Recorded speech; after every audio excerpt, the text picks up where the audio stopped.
Hello, hello, hello. It's me. It's PvP, and we are live. We are live. We are live on Facebook. We are live on Instagram, and I wanted to go ahead and talk about weird stories that I have found online. I try to do these once a week. I'm doing it different times just to see when is it that I get the most audience kind of engagement. But we are live, and I'm gonna run down some weird stories that I've found online throughout the week. So we are here, and we are gonna go ahead and get into live stories that we have found. NZ, Val, what's up? Thank you guys for coming in. Definitely, I'm once again talking about weird stories that I have found online, and we are gonna go ahead and start. Okay, so the first one is perfect vagina created on operating table. This is a true story. This was on the New York Post yesterday. This is a perfect vagina created on operating table. Once again, these are weird stories that I have found throughout the week. So I'm going to read a couple of lines from the article here. It says, the perfect vagina is pink, plump, and hairless. There is nothing major about its labia majora, curled, Hector, what's up? Primly to fame, the entrance of the vagina and a clitoris and a hood so dainty that it might even be called cute. Projected on a screen in front of us in a slick, dark boardroom in Midtown Manhattan. The perfect vagina in the photograph is surrounded by the trademark sky blue of a surgical gown, a slash of orangey disinfectant, betadine on one splayed thigh. That's because the perfect vagina was created on an operating table during a cosmetic surgery by Dr. Amir Marahashi. There's a similarly pink, petal pink and perfect vagina sitting on the table in front of us, life-size and molded out of silicone. It's a surgical practice dummy, surprisingly heavy and complex. It's about the length of my forearm with two little anatomically correct tunnels built in. When I picked it up and dropped it on the table, it jiggled convincingly. I stared at it. The abyss gazes back. Rubek, what's up? Thank you for joining. So this, once again, is the perfect vagina that was created on an operating table. I'm going to read the last couple of paragraphs. These aren't medically necessary surgeries. They can help with incontinence or riding bikes, but for the most part, they're about making a woman feel self-confident and sexy. They're a surgical excision of any and all worries about camel toe. It would be easy to judge those who spend unspecified thousands to nip and tuck their neithers, but I've also spent untold thousands over the years of medically unnecessary tattoos. And I'm going to go ahead and finish that one up. A little under 2 hours after I was enlightened about the perfect vagina, the whole world of classifications and standards of vaginal beauty and function that I'd never know existed. So once again, you can now get the perfect vagina crafted on an operating table. So that's the first weird story there. Now the second one that I saw here, which I found very interesting, was the second headline. This one you can find on phys.org. It says, experiments suggest dogs and monkeys have a human-like sense of morality. Dogs and monkeys have a human-like sense of morality. So I'll read you a couple of paragraphs from that one. Once again, these are weird stories that I have found online. This one starts off, a team of researchers from Kyoto University has found that dogs and capuchin monkeys watch how humans interact with one another and react less positively to those that are less willing to help or share. In their paper published in the journal Neuroscience and Biobehavioral Reviews, the team describes a series of experiments they carried out with several dogs and capuchin monkeys and what they discovered about both species' social preferences. Shelly, how you doing, sweetheart? Common sense suggests that most people prefer to deal with other people who are fair and in some cases helpful. In this new effort, the researchers sought to learn if the same might be true of dogs and monkeys regarding human interactions. To that end, they set up 3 experiments designed to test how dogs and monkeys reacted to humans behaving rudely. So let's see here. I'll read the last paragraph here. It says, at the conclusion of all 3 experiments, the people involved, including passive actors, all offered a treat to the monkey or dog that had been observing the action. The researchers report that in all three scenarios, the animals showed a clear disinclination to accept the treat from a person that refused to help with the can or refused to give back the balls, as compared to those that were helpful or fair or passive actors. So once again, that's an experiment. Shelly, how you doing? Where there's experiments that are suggesting that dogs and capuchin monkeys have a human-like sense of morality, which is very interesting there. All right, so we're going to move on to the next story here. And the next story here is on the New York Post. It says, woman caught smuggling 13 pounds of horse genitals. Dina, how you doing, sweetheart? And, okay, so the headline here, once again, these are weird stories that I found online. Women busted trying to smuggle horse genitals into the U.S. Yikes. This goes here. A pair of Mongolian women tried to smuggle a hefty supply of horse meat and horse genitals from their home country into the U.S., officials said on Thursday. The duo arrived at Washington Dulles International Airport on January the 29th when customs officers referred them for a routine agricultural examination. U.S. Customs and Border Protection officials said in a statement that during the inspection, agricultural specialists found that the women were carrying 42 pounds of horse and other ruminant meat, 13 pounds of horse genitals, and 3 liters of yak milk. Wow, that's a lot going on there. All hidden inside juice boxes. So those were women who were busted trying to smuggle in horse meat and horse genitals. Yeah, 13 pounds of it. That's a lot of horse balls. All right, so let's go on to the next one here. Let's see here. Ivy, how are you? All right, so this one is from CNBC.com, and it's regarding Elon Musk. He talks about here, let's see here, it's coming up here.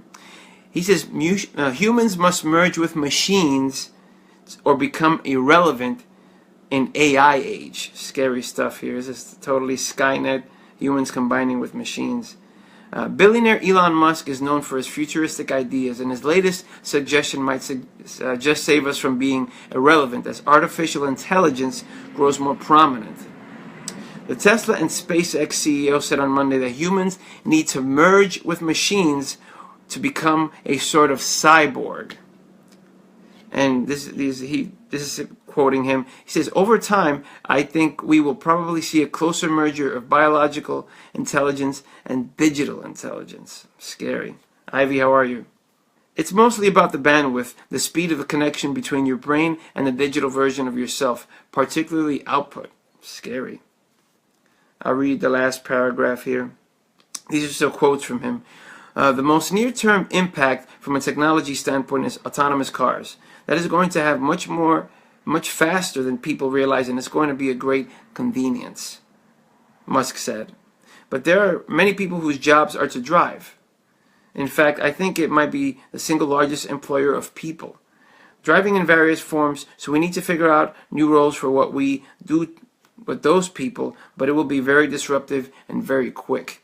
That's the whole thing of robots taking over so many of our little civil service jobs that I definitely think we're going to see in our lifetime. Very scary. Skynet, Terminator, 100%, definitely. So let's go ahead. So there is a map. So this headline is called Pleased to Eat You. World Map of Man-Eaters reveals where cannibalism still exists today. Cannibalism, folks, like people eating other people.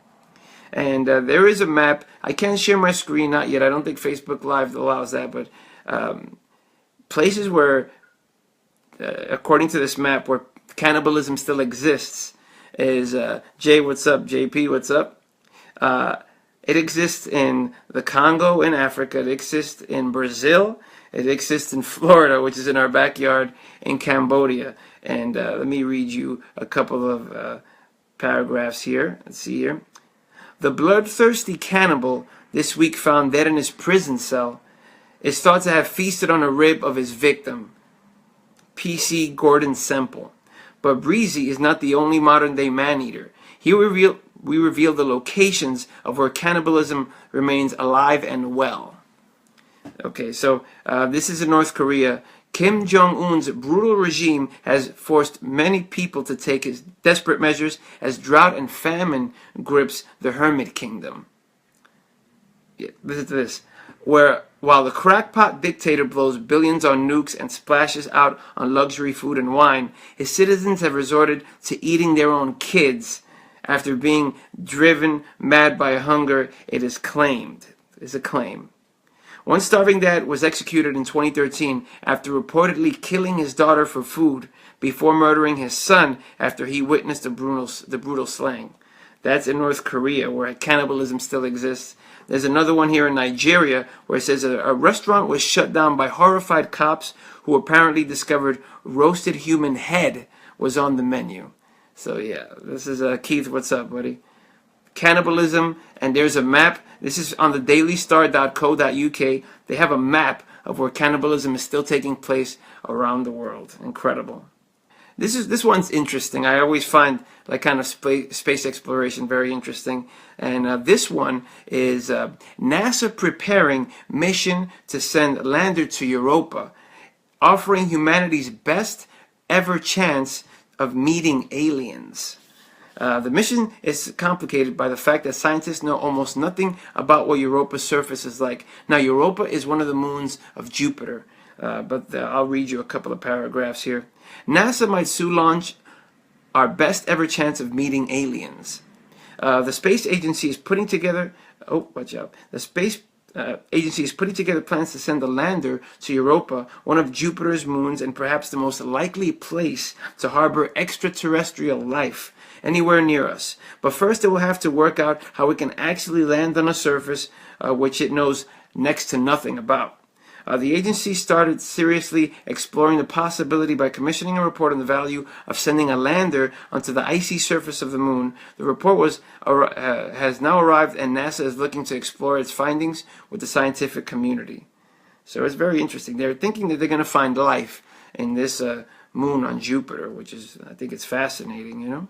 So that's that story there. Let's move on to the next one here. Now, I am a big proponent of going on a gluten-free diet. I have been for a very long time. And there is a new article that came out this week regarding that and how it can have some possible negative effects of being on a gluten-free diet. And I'm going to read that to you right now. It says, going gluten-free might increase risk of arsenic, mercury, study finds. Now, a couple of lines here from the article. It says, going gluten-free, a new study shines some light on potentially unwanted side effects of skipping that morning bagel. In a report published by the Scientific Journal of Epidemiology, researchers found that practitioners of a gluten-free diet may be exposed to increased levels of arsenic and mercury, toxic metals that can lead to cardiovascular disease and neurological problems and cancer, among other things. And it says here, gluten-free diets are for people with celiac disease and an autoimmune disorder that damages the small intestine upon ingestion of gluten, protein found in wheat, rye, and barley. Test results of urine and blood samples found that arsenic levels were almost twice as high among the gluten-free group compared to those on a conventional diet. These results indicate that there could be unintended consequences of eating a gluten-free diet. I think it's something about the rice. Janet, how are you? Thank you for joining. I think it's something about the products being made from rice and how the rice supposedly like it's sitting in the packaging for some period of time and it could become like moldy or something, and that's where the arsenic and the mercury can come from. So that's very interesting. Once again, we're talking about weird or strange or interesting stories that I have found online for this week, and that headline was going gluten-free might increase risk of arsenic, mercury exposure. All right, so we're just about to wind down to the final two stories here. This one is very interesting. Like I said, these technology stories I find intriguing. Earlier I read a headline about Elon Musk talking about that we have to go ahead and combine with machines to go ahead and get advanced in the future. It's talking total Borg, if you know what that's from. It's from Star Trek kind of talk. But this second to last story is, it was on Phys, that's phys.org. It talks about how algorithms secretly run the world. And I'll read you a couple of paragraphs. Once again, this is how algorithms secretly run the world. Right now we're live on Facebook and on Instagram, definitely. All right, so how algorithms secretly run the world. When you browse online for a new pair of shoes, pick a movie to stream on Netflix, or apply for a car loan, an algorithm likely has its word to say on the outcome. The complex mathematical formulas are playing a growing role in all walks of life, from detecting skin cancers to suggesting new Facebook friends, deciding who gets a job and how police resources are deployed, who gets insurance at what cost, and or who is on a no-fly list. Algorithms are being used experimentally to write news articles from raw data, while Donald Trump's presidential campaign was helped by behavioral marketers who use an algorithm to locate the highest concentrations of persuadable voters. Very interesting stuff here. I'm going to go to the last paragraph here. Others, meanwhile, caution that algorithms should not be made a scapegoat for society's ills. People get angry, and what they're looking for something to blame, said Daniel Castro, Vice President of the Information Technology and Innovation Foundation. We are concerned about bias and accountability in ethical decisions, but those exist whether you are using algorithms or not. So algorithms are making all these things happen in terms of like when you're doing a Google search and then you start seeing ads pop up of something you were looking for while you're browsing other websites. And that's just one example of many. So the very last story we're going to go ahead and cover here is regarding a cat. And this is about a cat that is lost, and he walks 600 miles in Europe. A cat that got lost and walked 600 miles and is still alive.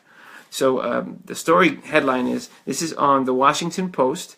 Once again, these are all true stories. These are all weird stories that I have found online, all true stories. This one is, cat goes on marathon jaunt from Netherlands to Austria.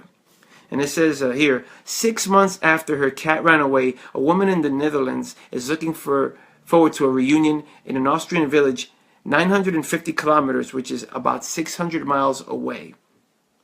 Austrian state broadcaster ORF reports that Pepper recently turned up in Asbach Markt, west of Vienna. She looked to be just another stray to the person who brought her to a local veterinarian, but an examination revealed that the well-traveled feline was microchipped, allowing veterinarian Katharina Zoling to trace the owner and, through photos, establish that the cat was indeed hers. ORF said Tuesday that the unnamed owner is planning a trip to the Austrian village to claim Pepper. Pepper walked 600 miles from the Netherlands to Austria and was still in good health. History, what's up, my brother? How you doing?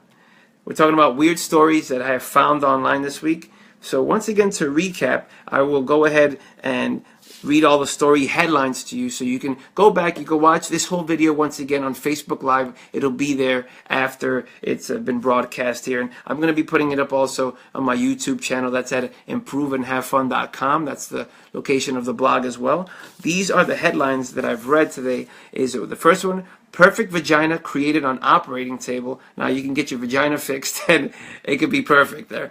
The second headline was, dogs have human-like sense of morality, which is very interesting. Another one was, a woman caught smuggling 13 pounds of horse genitals, and that was a real story, and horse meat. So 13 pounds of horse genitals and horse meat. Another headline was, a gluten-free diet has high levels of arsenic and mercury, a new study finds, which is very interesting. Another one was, cat goes on marathon jaunt, cat walks for 600 miles. And the final ones here were, pleased to eat you. There's a map of man-eaters and cannibalism which still exists on this planet. And there's a map, I named a website where you can see this map and you can see all the locations in the world, Florida being one of them, where cannibalism still exists. Elon Musk talks about merging with machines or becoming irrelevant, which is very scary. Humans merging with machines. The second to last one was, there is a NASA mission that wants to go to a moon on Jupiter, and NASA feels that this is going to be the best chance for them to meet aliens. And the final one was algorithms run the world, where algorithms secretly run everything that we do in terms of when we're watching something on Netflix or browsing. So I'm going to go ahead and finish it up there. And I try to do these once a week. I do these at various times, different times. But once again, you can watch the replay again on Facebook and on my YouTube channel. The blog has everything. That's improveandhavefun.com. I appreciate everyone who's come on and watched this here on Facebook and on Instagram. Thank you so much. And I hope you enjoyed this. Check it out.